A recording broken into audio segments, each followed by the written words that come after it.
ছাত্রলীগ, যুবলীগ, ছাত্রদল আর police কেউ থাকবে না, টিকবে না। আপনারা কোনো নিউজ তো ছড়ান না, একমাত্র যমুনা টিভি ছাড়া। আপনারা এখানে যত সব বাতাবি লেবু ছাড়েন, বাতাবি লেবু, বুঝছেন? আপনারা হুদাই এরকম শোনেন, আপনারা এখানে হুদাই প্রেস নিয়ে আসছেন, বলেন আপনি বলেন, সবাই হাসিনার চামচা আপনারা।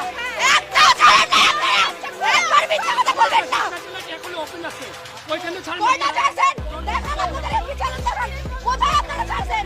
একমাত্র যমুনা টিভি ছাড়া কোনো রকম কোনো চ্যানেল ছাড়া নেই, ওই যে একমাত্র এই চ্যানেলটা ছাড়া। কোনো লাগবে না, আমাদের কোনো কোটার দরকার নাই।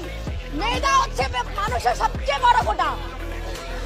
এখনই আপনার লাভ শোনেন, কোটা দিয়ে কি হবে?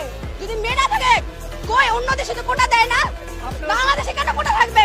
আপনারা ভার্সিটির মানুষ, ভার্সিটির স্টুডেন্ট দেখেছেন, কলেজ আর হাই স্কুলের স্টুডেন্ট এখনো দেখেন নাই।